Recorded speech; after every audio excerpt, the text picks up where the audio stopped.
3 cases, as Dr. Khan said. You may have more than one modality, and then I'll give you the feedback at the end of the 3 cases. Just to let you know in advance, it will include nuclear medicine cases. Everybody gets a nuclear medicine case because that's my special interest. And I know that there's not a lot of nuclear medicine / PET CT covered, so I've put some good cases in there. Okay, So thank you. that's right. Candidate 1. So I'll just do the first case. Are you ready? Yes. Okay, perfect. So case 1. Okay.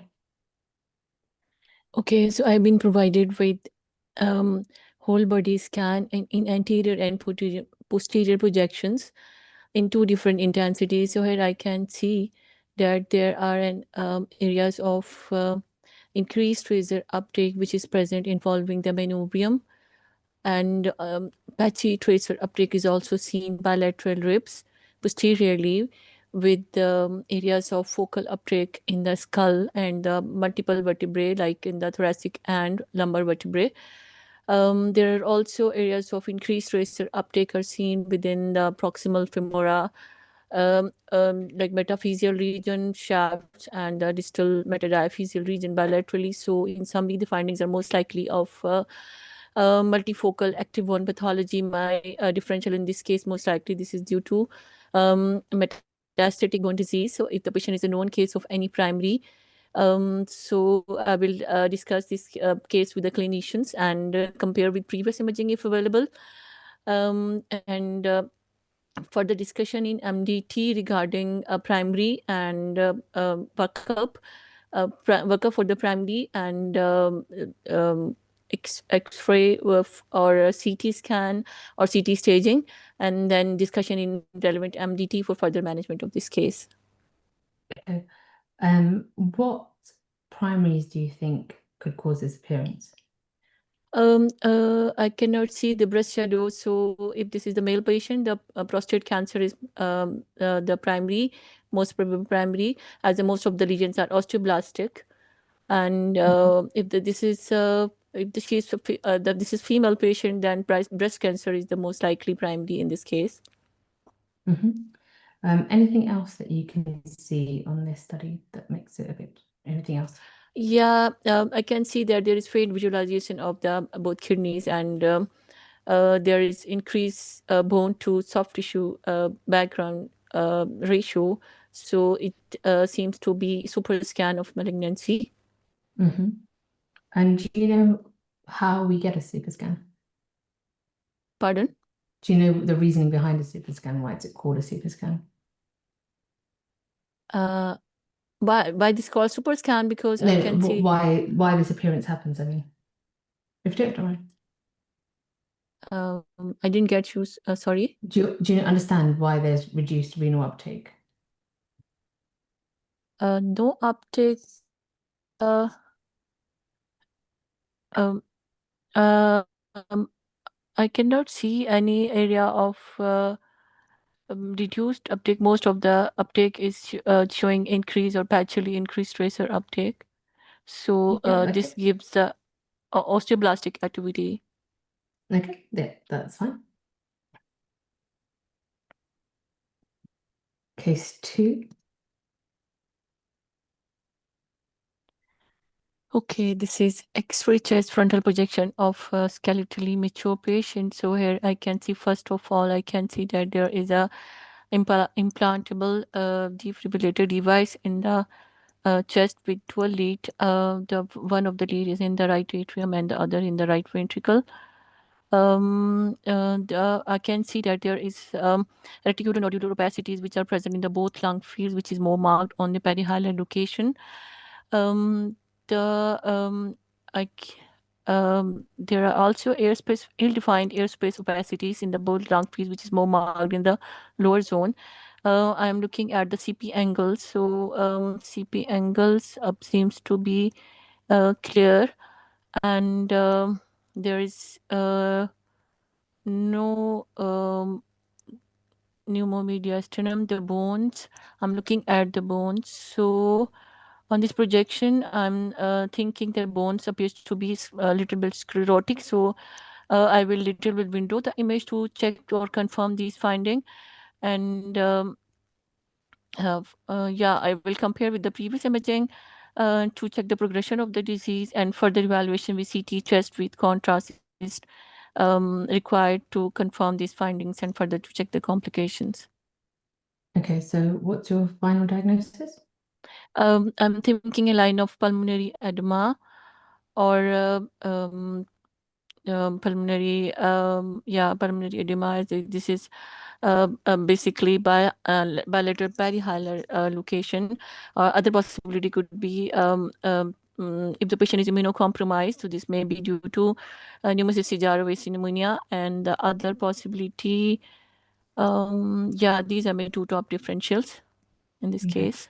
So haven't you asked for a CT chest update pelvis? Yeah, CT chest for further CT evaluation. chest. Okay, so you recommend a Yeah, CT chest? with contrast. Yeah. Okay. Okay.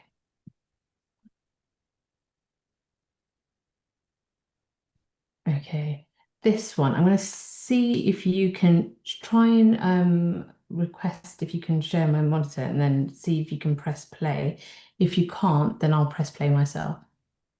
Okay, I requested the remote control. Mm. Mm. Okay. Now, give me a second.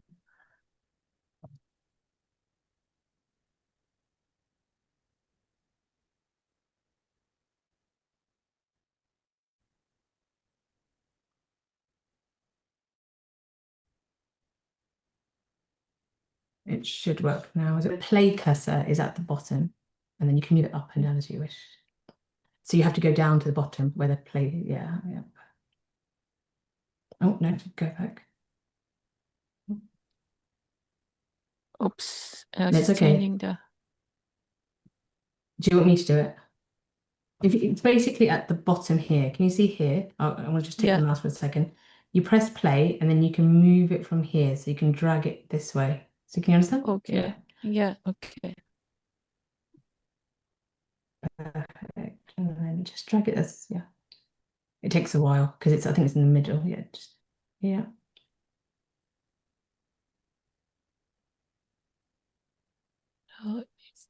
Uh, I And just cannot click. control it. You Yeah. can't. Tell me where if I control it, it might help a little bit. Wait, there you go. So I'll start from the top. I'll go slowly for you. Okay. Okay. So I've been provided with axial CT brain plane. First of all, I'm going through the stack of images before describing them. Yeah, I'm looking at. So until now, I cannot find any hemorrhage in the provided images. I'm looking at the presence of any. So there is no intra-extra-axial collection or the foramen magnum and lower fossa appears unremarkable. There is posterior fossa. I can see that there is the absence of wormes, I guess. So I'm checking the rest of the scan. So I'm looking at the gray-white matter differentiation. So and insular cortex. So I can see that there is a hypodensity which is present along the left insular cortex. Now I'm looking at the lentiform nuclei. The lentiform nuclei appears unremarkable. So Okay, the patient presented with aphasia and confusion. okay, so I'm just looking at the presence of any dense MCA sign or yeah. So I could not find any hyperdense vessel in the vicinity or in the sylvian fissure.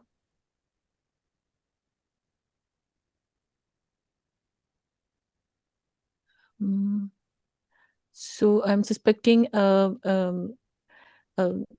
loss of insular cortex, and so further evaluation with CT angiography to confirm my findings. Okay. Um, they didn't do a CT angio, but they did do a MRI. Okay. Let me just get it out. Oh, so that was the slices CT. There you go. So these are just two different sequences. Okay, so I've been provided with the axial MR images, T2 and flare images. So here I can see that there is a hyperintense signal which is present along the left inferior temporal region. And so may I have, can I look DWI This is image? the DWI and the ADC. Okay. Okay, so there is a hyperintense signal which is present along the inferior temporal lobe. Can I scroll the images just to confirm my finding, or just No, these are sorry. Yeah, I've only got okay? the stills for these, but I can give you coronals if that makes any difference. Okay. Again, DWI and ADC. Okay, so I can see that there is increased signal which is present along the left temporal lobe, which is high on TWI and low on ADC. So I'm suspecting, or this confirms the finding of acute infarct. So I immediately convey the finding to the referring physician, and further consultation with the stroke team is suggested in this case for further management. Any differentials? Yeah, the increased GWI signal, which is more in the cortical region, and so the other possibility could be due to um, like herpes, but I cannot. Uh, no, anything could not come to my mind right now. That's fine. Sorry, what did you say your management was going to be? I've forgotten, sorry. My mistake. Consultation with the stroke team for further management.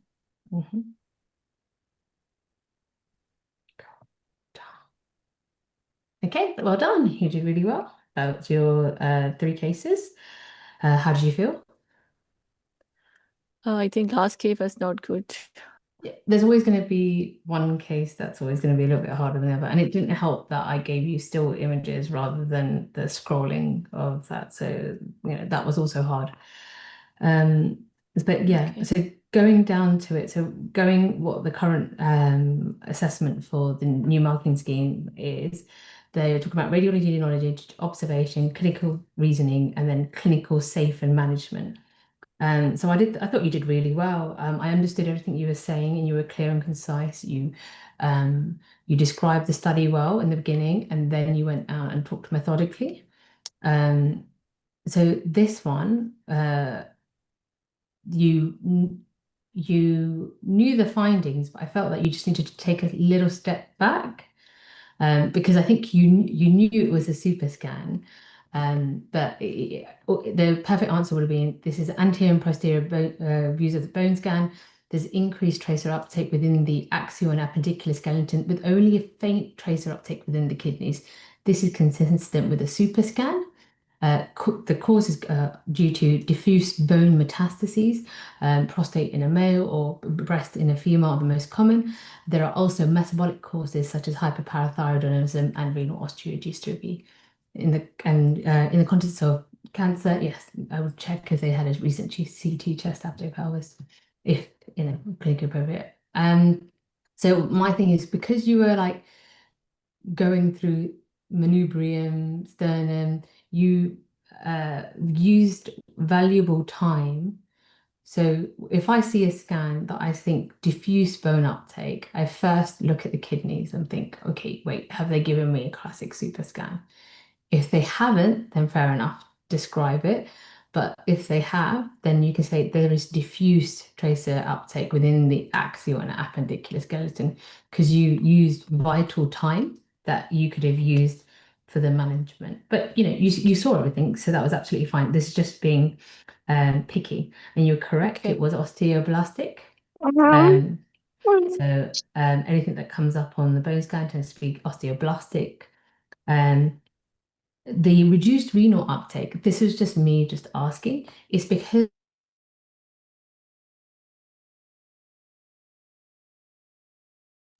it's be-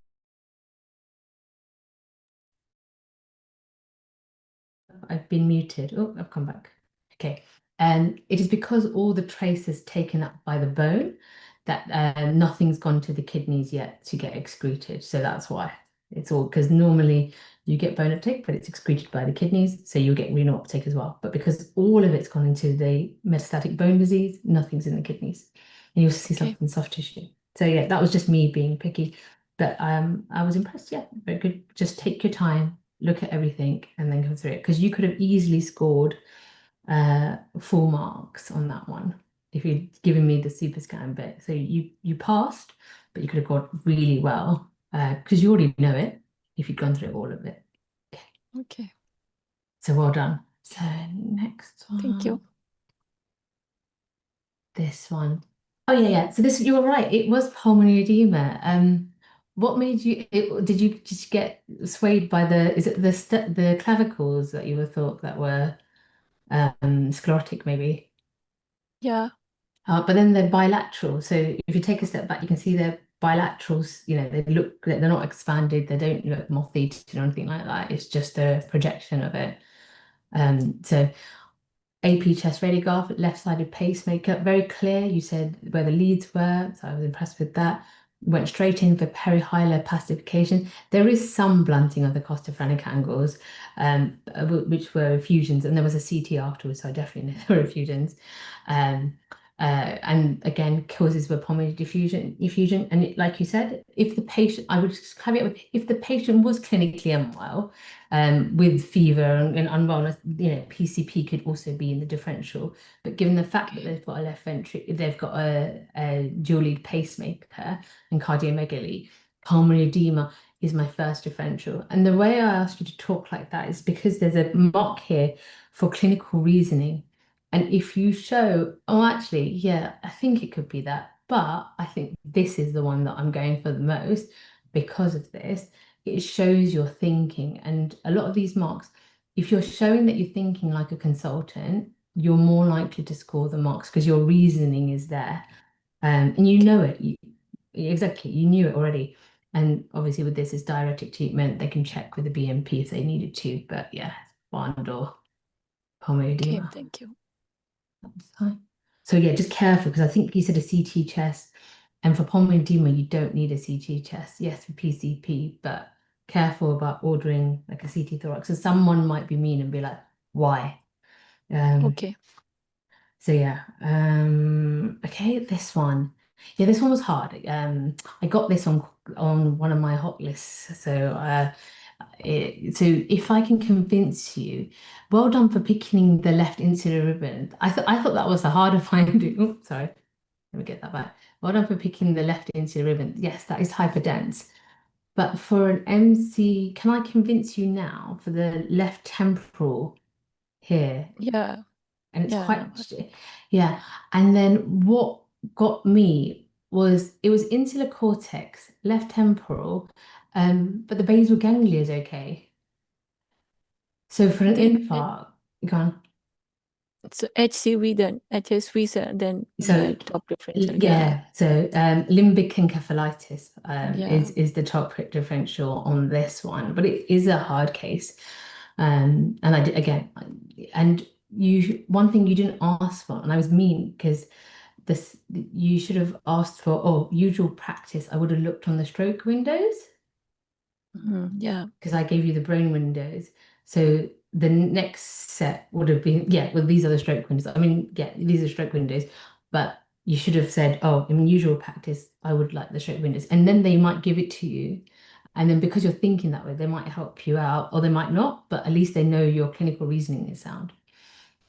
You said that MCA, you were looking for the right things and you did put it, but this is a harder case.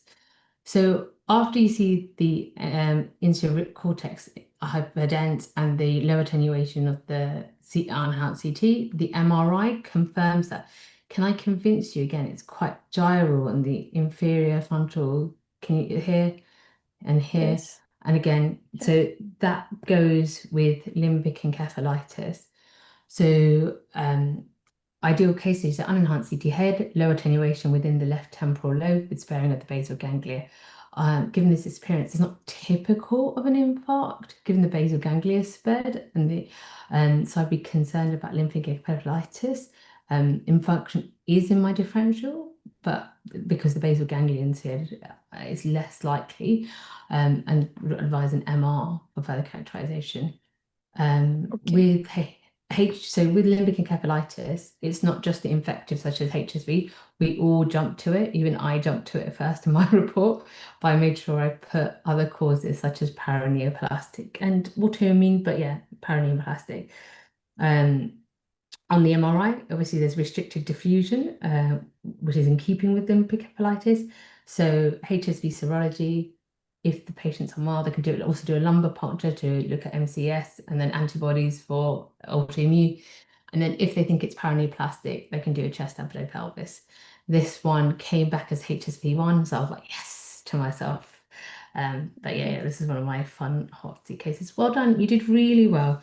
Systematic Thank you so much. approach, clinical judgment sound, just take a step back on some of them. Tell them what you would do in your normal practice, because you might, to get a stroke window, and then summarize at the end with what you think the main diagnosis is. But you're doing really well, so I'm impressed. Well done. Thank you so much. Pleasure. Okay, so candidate 2. Hello, ma'am. Hi. Right. Are you ready? Yes, I think so. It's always, I think being first is the hardest one. As you give you the next few, it's a little bit easier, but not as much. So yeah, your first case 1, go ahead. So I've been provided with frontal chest radiograph of a skeletally mature patient it appears to be a female because of the breast shadows. I can appreciate their bilateral hyla are bulky in lobulated fashion. I cannot, the paratracheal stripe on the right side does not appear to be prominent. The pulmonary parenchyma predominantly appears normal with no signs of collapse or consolidation. CP angles appears unremarkable. I can clearly identify the diaphragmatic cilia and the bones on a major glance appear normal. So keeping in view the gender and the age, my top differential considering for bilateral bulky lobulated hyla would be sarcoidosis leading to bilateral hylar lymphadenopathy with no pulmonary lung involvement on this chest X-ray. I would correlate these findings with the prior imaging if available. I would further investigate this patient with CT chest with contrast, and I would see if the patient has undergone any blood tests or serum levels for ACE. Okay. So the patient did not have they did have a CT thorax, but I don't have that for you. What I have is this. So can you do you want to try and request to share and see if it Let me. Yeah. Yes, I've requested, ma'am. Yeah, perfect. Okay.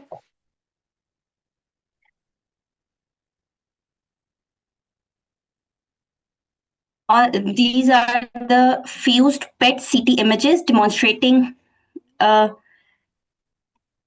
I'll take.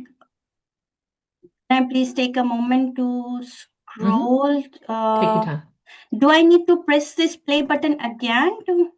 So you can, do you know where the bar is? Oh, go. Do you know where the bar is? Yes, You I can see that. drag it to where you want. There you go. Drag it to where you want and keep it. There you go. Okay. Okay. So Oh, I'll go back. I I'm No, sorry. it's okay. It's okay. It's okay.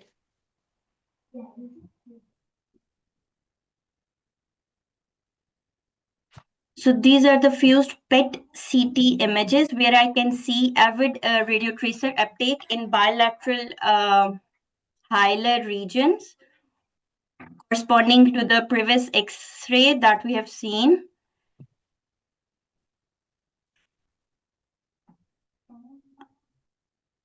I can also appreciate some activity in other of the lymph nodes of the mediastinum. So also seen in the left supraclavicular lymph node.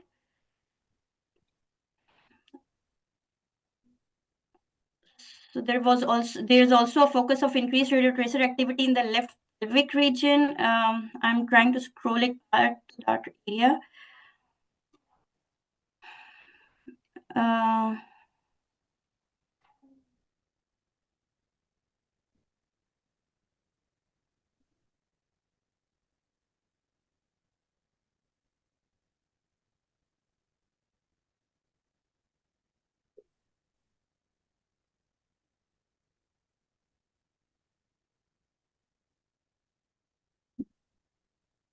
There is a focus of increased activity in caval area as well, bilateral supraclavicular regions. So there are multiple group of lymph nodes that are demonstrating avid radiotracer uptake in this patient, predominantly noted in the bilateral hilar region. I would like to check with I would compare these findings with any prior images available to look for an interval progression. Also, besides sarcoidosis, my differential would include any lymphoproliferative disorder. But in this patient, I can see the spleen is of normal size. I convey my findings to the referring physician, and this this case needs to be discussed in pulmonary MDT, and the hilar lymph node can be biopsied via the endobronchial ultrasound (EBUS) for definitive diagnosis. Okay. This is just in case it didn't work. So I put the stills in there. So case 2.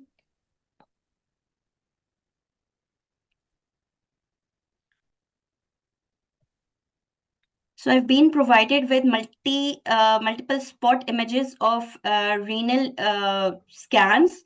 I can appreciate active radiotracer uptake by the left kidney. However, there is only faint radiotracer uptake at the upper pole of right kidney, with the lack of any activity at the mid and lower poles of right kidney. On the comparative tabulation, I can appreciate the differential functions of the kidneys are like the left kidney is demonstrating 73% functioning, while the right kidney is demonstrating a 27%, again demonstrating the reduced functioning of right kidney.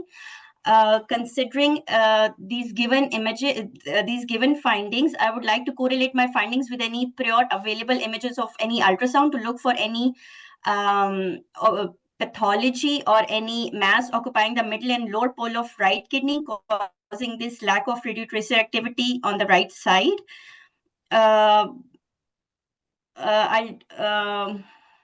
Also, I would like to discuss the case with the referring physician and advise for further CT urinary tract to rule out any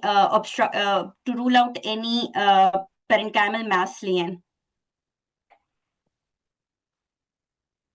Do you know what this scan is called by any chance? The renal scan, Okay. DMSA. Okay. Yeah.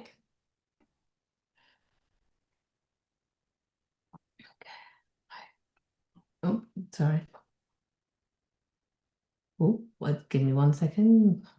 My PowerPoint has just given up on itself. So go back to it.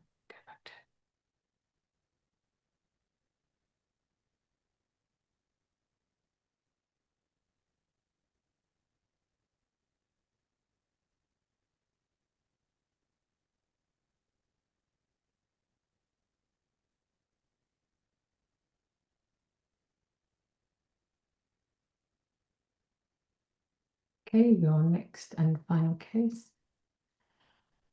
Do you still have control over my mouse? I cannot see their play bar, ma'am. Oh, you can't see. I can see it now. Do you want me to request the Yeah, remote please. again?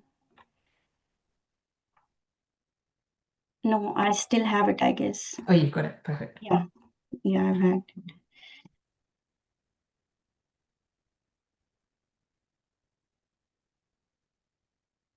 So I would take a moment to scroll through the images and then start presenting my findings. I could appreciate there was a sliver of fluid in the right perihepatic space. There was some element of pneumobilia that I could appreciate in the initial images.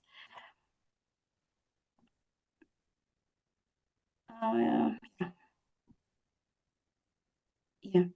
So in the provided images, I could not appreciate any effusion. I could appreciate pneumobilia. The air density areas are is centrally and away from the at least 2 centimeters from the liver margin, suggestive of pneumobilia. There is also some amount of fluid. I'm sorry, the play bar keeps on. That's okay. It's okay. You do what you need to do. If you need any help, let me know. So besides the pneumobilia, I could appreciate some air fluid levels within the distended small bowel loops. The mesentery is significantly congested. There's a bilateral hip prosthesis. I'm sorry. No, okay. I'll keep on scrolling and I'll try to pick up the findings on this fast scan. So there are multiple dilated air fluid level filled small bowel loops. I can appreciate round configuration, calcific density focus in the distal part of the small bowel loop, likely within the pelvic ileal loop. I'm trying to focus at gallbladder fossa to look at. I'm sorry, ma'am. No, that's okay. Do you want me to bring it down? If you can please take over, thank you so much. Yeah, that's I'm fine. sorry. So you were saying gallbladder fossa? Yes, right? I wanted to have a look at the gallbladder fossa, considering the pneumobilia, ascites, small bowel obstruction. I wanted to see if there are any. So the gallbladder is demonstrating signs of acute cholecystitis with few radiodense calcifications within the lumen and air foci. Thin rim of fluid is also noted around the gallbladder, demonstrating acute cholecystitis. I would like to establish its contact with the pylorus in the second part of the duodenum. Here, I cannot appreciate any fat there in between these, and there's significant congestion in the mesentery in this area. So I'm highly suspecting cholecystoduodenal fistula at this region, leading to gallstone ileus. So to summarize my findings, this is a case of gallstone ileus due to the migrated gallstone in the distal ileum, leading to small bowel obstruction. In the provided images, I can appreciate the walls are well enhancing, and I would again like to see if there's any focus of pneumoperitoneum, which I could not appreciate in these hard to scroll images. This is an emergency, and I will inform the surgical team on call to take care of discuss my findings with them. They need to take care of this cholecystoduodenal fistula for the repair, and they need to take out the gallbladder, the migrated stone, so that the small bowel obstruction can be relieved. Even also they they need to consider cholecystectomy, so that if the rest of the gallstones don't migrate and don't lead to reoccurrence of the same situation.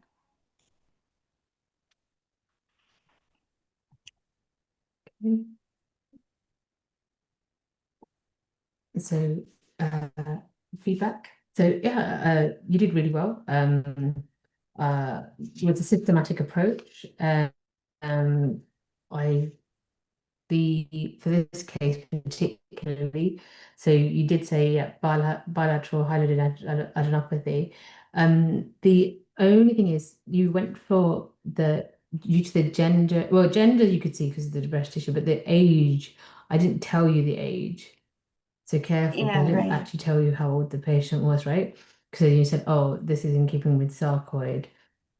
I would keep it very vague because it's a chest radiograph, because you lost marks because you straight away went to sarcoid, and I felt that how could you say it's not lymphoma? Right. How could you say it's not TB? I mean, TB, yeah, I guess not TB, but I would say, it's bilateral, PHS radiograph, bilateral highly lymphadenopathy.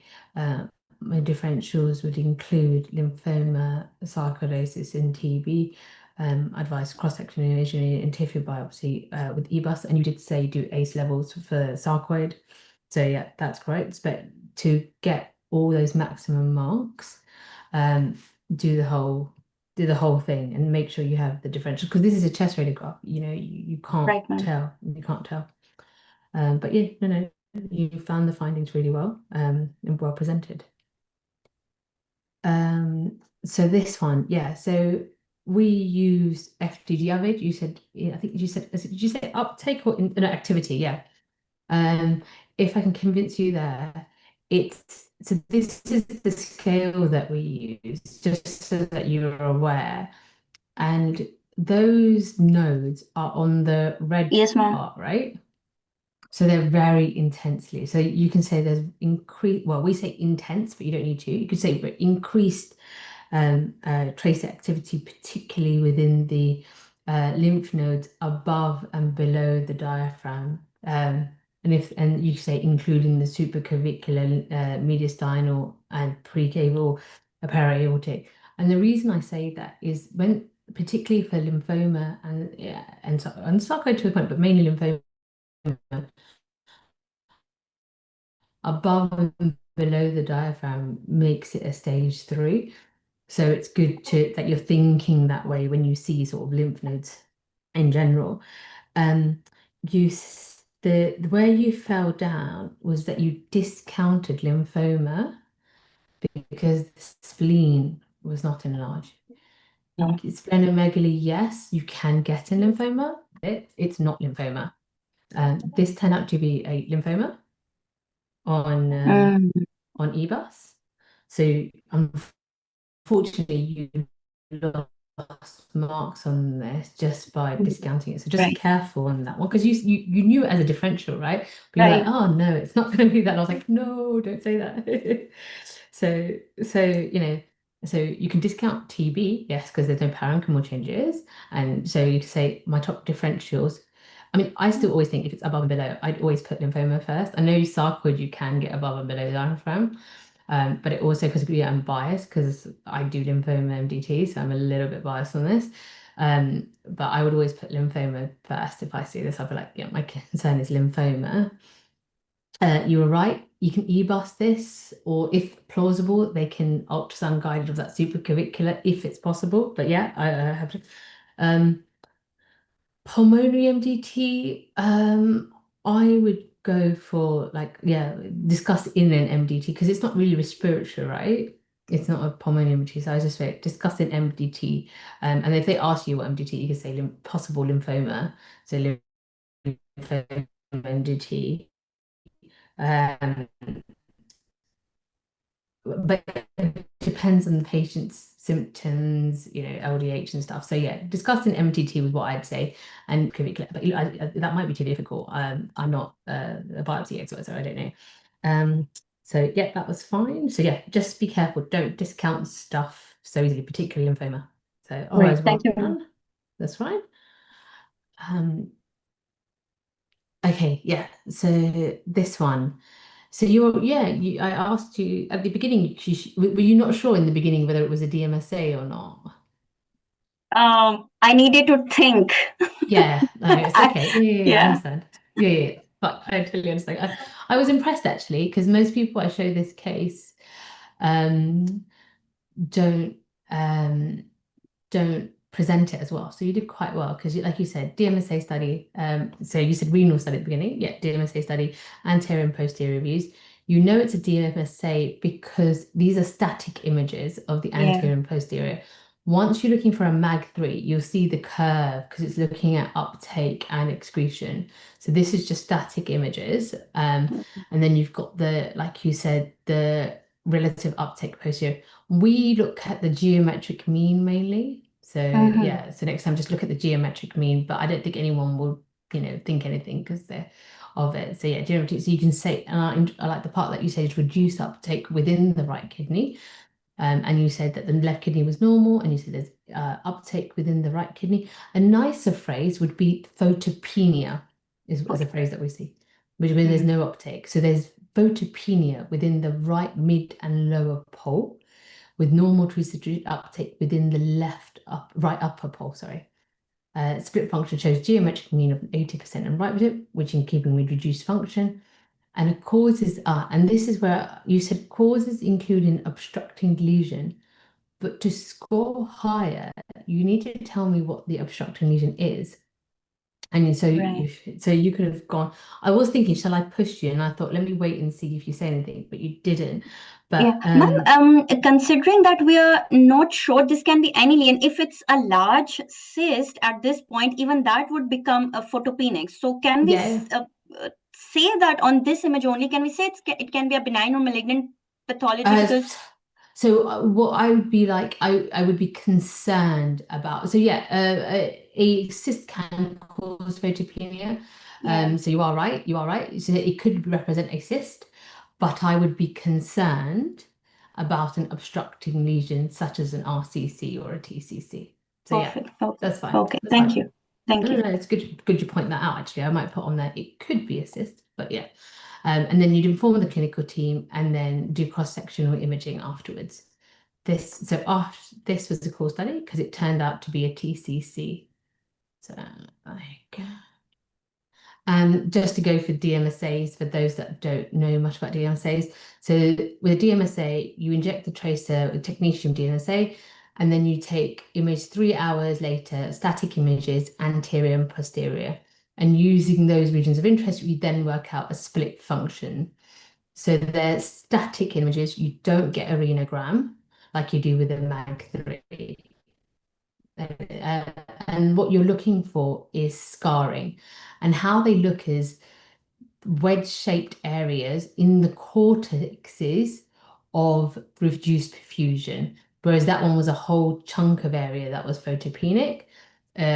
This normally is just cortical sort of wedge-shaped areas. So this is an example of a normal study. And you smashed this one, yep. CT abdo-pelvis, like you said, you saw the pneumobilia straight away. And then you looked at the gallbladder, you looked down and you said dilated small bowel, calcified gallstone at the transition point, surgical review urgently. So that was fine, just cleaner presentation. But I think, again, because it was difficult with the scrolling, I think yeah, so other than that, I thought you did really well in that case. So yeah, that's it. Any questions? Thank you so much. No, thank you so much, all clear. That's fine. You did really well. Well done. Thank you, ma'am. Great. Candidate 3, ready? Yes, ma'am. Perfect. Give me 1 second.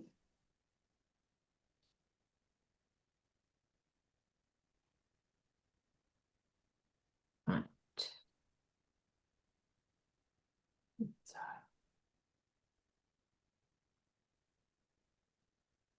Okay, perfect.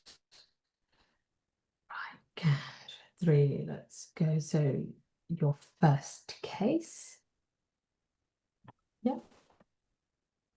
Go ahead. I'm presented with the frontal projection chest radiograph of a skeletally immature patient. And in this radiograph, I can see is veiling opacity noted in the right lower zone. It appears to be inseparable from the right cardiac border. And I can also see that there is mild volume loss noted in the right lung. So this could represent right middle lobe collapse. I can see some air bronchograms within, so this might be consolidation, but I'm also seeing that there is some kind of volume loss in the right lung. So other than this, I can see that the right CP angle is showing some haziness, which might be due to effusion. And in my normal practice, I would also like to view the lateral view just to be sure that there is no effusion on the right side or there is just the diaphragm shadow is okay. On the left side, I can see that the okay, on the left side, I cannot really clearly see the CP angle. I cannot locate any consolidation or mass lesion in the left lung. I can see that there is some reticular shadowing noted in the left upper parahilar region and some prominence of the vessels in the in the left lower hilar area. I can also see that there is a slight thickening of the right paratracheal stripe, and it continues at the level of the clavicle. I cannot trace it above clavicle. So there is no rotation in the study. The trachea looks central. So I'm thinking that this might be, in my normal practice, I would like to first take the thickening, like the dimension, transverse dimension of this thickening, and I would also correlate it with the lateral view. Otherwise, I'm thinking about that this might be some focal lesion in the superior mediastinum, because I cannot trace its margin with the heart, so it is less likely to be in the intermediastinum.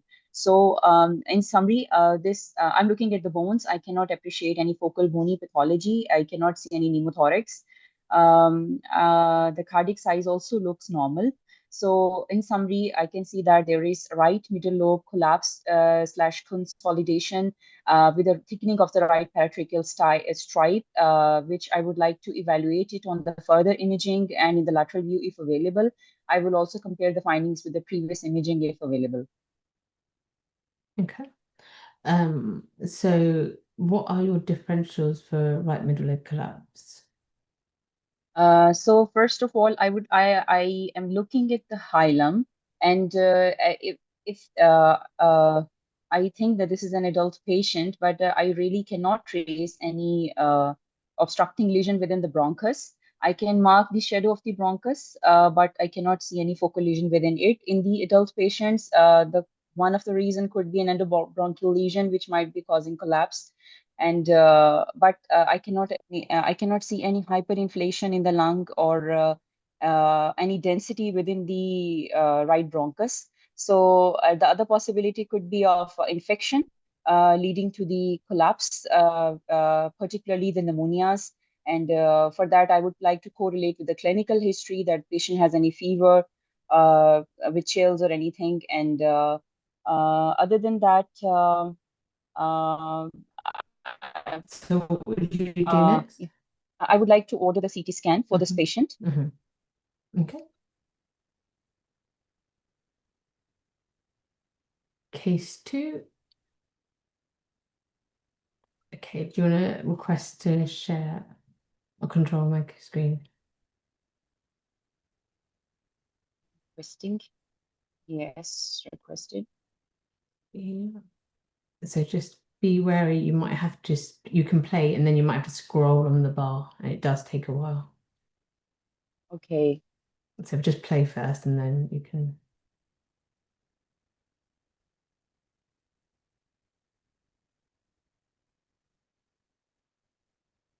It's not stopping, so it will, okay. Yeah, I have to what you're push the doing bar. there. Okay. Exactly. You have to drag the bar. Okay. So I'm provided with the contrast enhanced CT scan of the chest. And I would like to go through these type of images slowly so that I can take a good note of the findings, and then I would describe my findings. Okay. So this is not basically chest. Yeah. I think this is abdomen because I can okay. I can only see the lung basis in the mediastinal window. Okay. In the abdomen, I can see that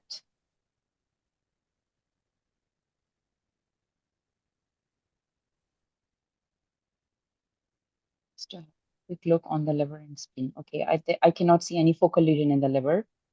At the lung basis, I cannot see any effusion, though some calcific changes noted in the thoracic aorta. And I cannot Lung see. bases and liver are clear. Okay, let me see that the stomach looks non-distended, and I can see some. Okay, at the level of kidneys, I can appreciate that there is a cystic lesion at the upper pole of the left kidney. I can see calcification within the vessels, which are reaching up to the splenic hilum.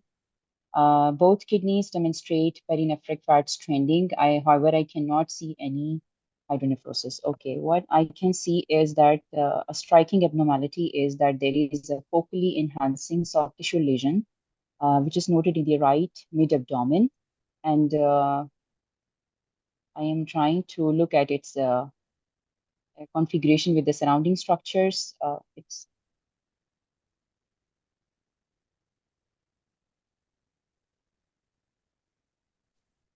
very difficult to control the scroll. This Yeah, no. Just take your time. If you need my help, just tell me. I think it's getting out of my control because where I'm putting it, it's not going to that point. Okay, tell me where you want it, and I'll put it to that point. Wait, let There me was a lesion which I saw in clear to the kidney. Yeah, Okay, tell me when to stop, and I'll stop there. can stop here. I can see there is a well-defined enhancing lobulated lesion within the peritoneum anterior to the kidney. And I'm looking at that it is not invading any surrounding structures, likely the bowel. Can you trace it back to the lesion because I lost Uh, it? you're gonna have to. Can you point out where the lesion is, or tell me where is it? Is it Here. Yes, here. here? So I can see some kind of fats trending around the lesion, and I can also see some desmoplastic reaction. And I'm looking at the bowel to check for any connection with the bowel loops because this looks like that it is within the mesentery. And Mm-hmm. I can see some of the vessels which are located around the lesion. And okay. Uh, Okay, so I cannot to see that this lesion is in communication with the bowel loops. And other than this, I can see that the mesentery appears hazy in this area. I am looking to check for any other similar lesion uh, Okay, within so the bowel loops. Yeah, I'm gonna start from here, and then I'll go down slowly, and then you can.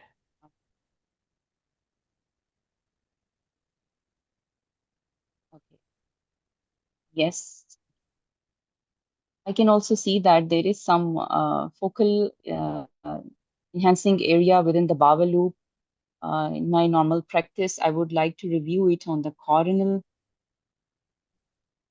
This also appears to be, it appears to be the part of, it appears to be the similar density as of this primary lesion. Okay. So can you go down? I want to see its inferior margin with the bowel. Okay, it's not connecting with the bowel loop that much. So I'm thinking that this lesion appears to be neoplastic in etiology. And these are at least two lesions in the right lower abdomen. One is located in the mesentery and one is located within the bowel loops. So I'm thinking that this might represent a neuroendocrine tumor of the bowel, which is carcinoid. And that would be my first differential because I can look at the enhancement, although this is a portovenous phase, and I would like to see it on the arterial phase to check its enhancing on the arterial phase. And I would also see the rest of the images of the scan to look for any other focal lesions of similar etiology and to also check for the metastasis because it is notorious to cause metastasis to the liver and hematogenous metastasis to the other organs. So I would like to review that. Did And you? Were you happy with the liver? Yeah. Yeah. yeah, Okay. I checked liver. It was happy. Sorry, I was happy. Mm-hmm. Okay, and I would also like to see the adrenals and the pancreas, but I didn't see and didn't appreciate any focal lesion in these organs. So in my normal practice, I would like to advise the optiotype scan to check the this lesion, the uptake as well as to check for any other focal with lesion which I missed on the CT scan, just to be sure that there is no metastasis. And I would also inform the primary physician about the findings and would like to discuss this case in MDT and would go for biopsy if it's the final MDT decision. Okay.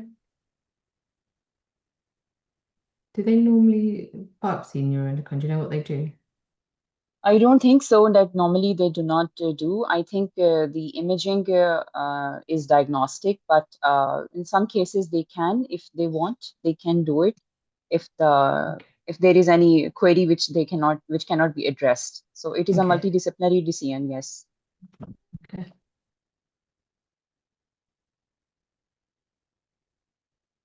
So your last case? So I'm provided with the bone scan, and I can, is it really the bone scan? Yes.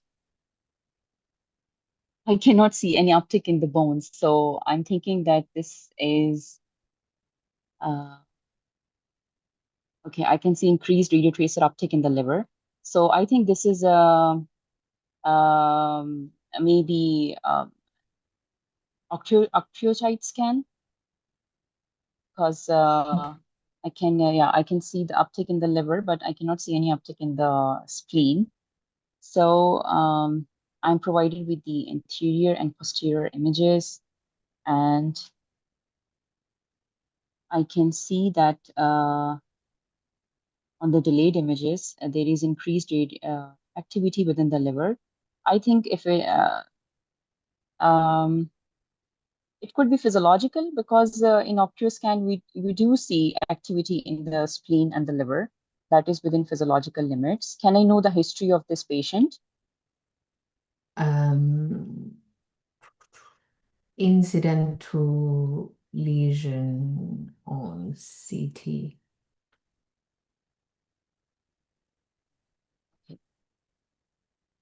So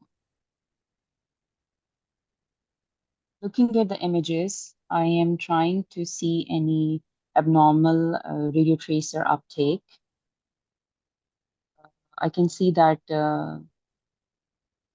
there is homogeneous uptake within the bladder that's like within the normal limits. I cannot see any focal increased uptake within the abdomen, and I can see some of the uptake noted within the bilateral parotid glands and the submandibular glands. That is also within the physiological limits. But on the delayed image, I can see that there is some uptake within the gallbladder fossa on the posterior view, but I am not sure that because it is not appearing on the anterior view. It's not the gallbladder fossa. What else could it be? Okay, so if it's not the gallbladder fossa, okay, so this is the suprarenal region, and the increased uptake in this area would possibly represent that there is uh, uh, a lesion within the left adrenal gland, and if this would be in keeping with the pheochromocytoma, and I would like to convey my findings to the referring physician, and would also like to correlate it with the CT Mhm. and to confirm it further, and would like to discuss this case in MDT. And do you know what type of studies look for pheocytochromes? They're doing all. MIBG, Okay. yeah, MIBG, So yes. what do you think this is? Yeah, yeah, this is Mhm. MIBG. That's cool. Yeah, I couldn't actually locate the uptick in the spleen, Yeah. so that was like You because do normally take we do some. see some of the Yeah. uptick in You the do spleen see as well. some take Yeah. missing. Yeah. Okay.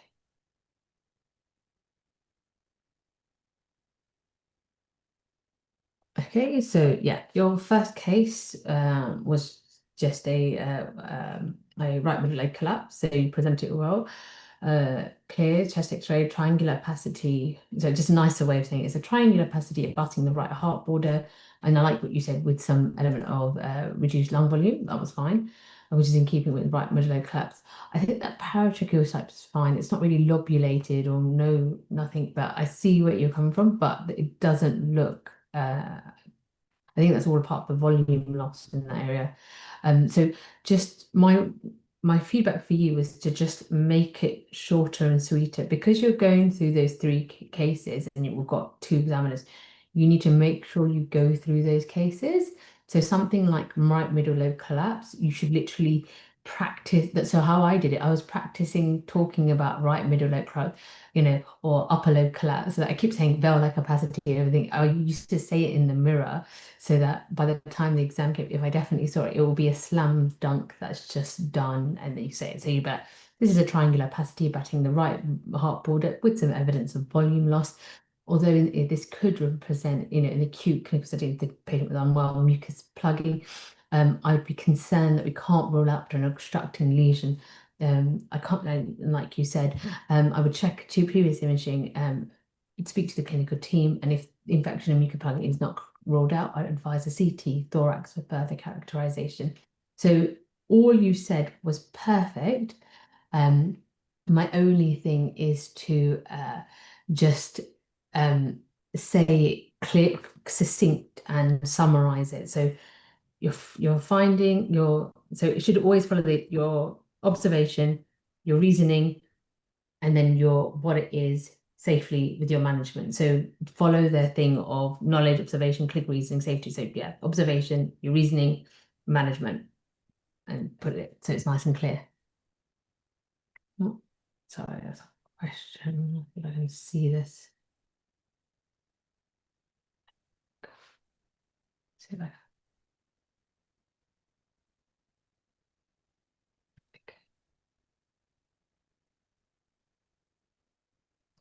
see that. So give me a second. That's perfect. So yeah.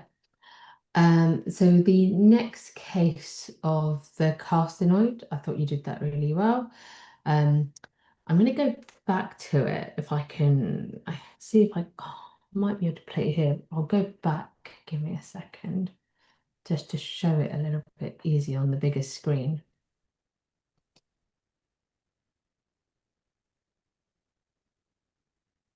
So here, can you see, or it's rather hard to show you there, can you see that enhancing lesion that's extending from the decent, well, I think it's terminal ileum and decent colon. Can you see it there? Yeah. And can you look at I that can see it, small, yes. yeah, so it's actually coming from the bowel. Can you see that bit there? Yeah, I tried to look at this area again and again just to be Yeah, sure that it is yeah, coming from the bowel, but I think it's because of the scrolling I was not able yeah, to reach that point. Yeah. exactly. And then can you see the small bowel? Yeah, What's it looks distended. and what else is in there? Right. So, Oh, can't hear you. Say again. okay. So it looks distended, and Yeah. and I can see this might be the cause for the obstruction. Yeah, so it's causing smaller bowel obstruction. So there's evidence of fecalization and distension of the small bowel with that transmural enhancing lesion with a it's got vascular pedicle or something. Yeah, it's very, very enhancing, causing the obstruction. And then the nodal disease there is the metastasis, so nodal metastasis. Yeah, Just to make it crisp, because as I'm sure you already know, the bowel lesion is the primary and the nodal is the metastasis. So it sounds clearer and like you know what you're saying when you're like, I'm concerned about carcinoid tumor with the nodal metastases. This will be need to discuss in the neuroendocrine MDT. If I don't think there are other sites of disease, but if they are concerned and they want clarification, they can do a gallium dotatate study. yeah, There's a PET CT gallium dotatate. It's what we do now. I know back in the day they looked at hides, but now, um, if you do have a center that does dotatate, gallium dotatate will easily pick that up and check for metastasis. They went on to not biopsy this, they resected this tumor and the nodal metastasis, and yeah, it was proven as carcinoid. So yeah, you are right. And you were right to say you'd check all the other organs to make sure there's no evidence of metastasis. So let me go back. So yeah, portovenous enhanced vascular lesion at the terminal with transmural extension, restricted to the terminal ileum with then fecalization of the small bowel causing bowel obstruction. And there's also nodal metastatic disease. So it causes a neuroendocrine tumor with a nodal metastases. Just give me a second. With nodal metastases, surgical review and MDT discussion. So yeah. Okay, so you did ask me about the biopsy in this case. So I don't Yeah. think so. Normally we do, yeah. So No, it we is not, don't. okay. Okay, yeah, that's a learning Yeah. point, yes. Yeah, so I would just go for the, if they want to look for metastatic disease, gallium data. For this one, I would have been like, because they're causing small bowel obstruction, I would have said, you discuss with the surgical team whether they want to resect it straight away, like if they wanted to have, to see how well the patient is, and then whether they wanted to resect it. Because I think for this one, they figured out they were very high suspicion of a neuroendocrine, then they ended up surgically removing it, resecting the bowel. But yeah, no, I wouldn't say biopsy, I'd say gallium dotatate and neuroendocrine. They have a specific MDT for this, for neuroendocrine MDT. So yeah, well, that's what I've done. And your final case. Yeah. This one was tough, and I was mean to put it here, but I put it here because just in case one of you guys gets it, and I just didn't want you to be scared of an MIBG. So MIBG is using iodine. So you can see it because it tends to have quite a lot of salivary uptake, and the salivary glands take it up. Yeah, yeah. So that's like that's the iodine for it. Yeah, liver and spleen and stuff like that. You get it all the time. Yeah, you can get it in octreotide as well. But yeah, because of the salivary and the uptake and the non-splenic uptake, I was like, yeah, this is an MIBG. You inject MIBG over 1 to 2 minutes. You don't Google it quickly in case you get a crisis from it, because obviously noradrenaline analog. And then they take anterior and posterior views. So here, when you said there were multiple views, if you look, it's just a standard, like planar bone scan, anterior views, and then post is flipped over posterior. So anterior and posterior views. That's all. Yeah. So anterior and posterior views. So there's increased tracer uptake within the right. You can say right upper quadrant, locating to the right adrenal gland. This is, given the scan, suspicious for a pheochromocytoma. And again, this requires cross-sectional imaging. This was incidentally found on a CT, and then we then did the adrenal protocol, and it was still suspicious for an adrenal lesion. And when they did the catecholamines and stuff, then the blood came up as abnormal, and then did an MIBG. So yeah. Can Yeah. I please ask a question? Yeah. Thank you so much. Considering that we usually don't see these radionuclide images, we always get confused between MIBG, octreotide, and gallium scan. Can you give us those points, how to identify the image right at like in one glass, that it's MIBG, it's octreotide, it's gallium scan? Yeah, so for me, for MIBG, if I'm seeing like thyroid and salivary uptake and less splenic uptake, I'd be more towards MIBG. And if I'm seeing no salivary uptake and sort of liver uptake only with liver and splenic uptake, I would be going towards octreotide. Right, thank you. Because salivary, MIBG, there is quite a bit of salivary uptake. And there's not much splenic uptake, but you can, yeah. So when we are looking at the scan, if we can see the salivary glands, our first take should be that it might be an MIBG, yeah. And then Right. if I see good salivary uptake, I'm thinking, okay, it's an iodine-based tracer. And then I would look at the right clavicular fossa. And then, yeah. That's a very good point, actually. You don't get much heart uptake from MIBG either. But because you're looking at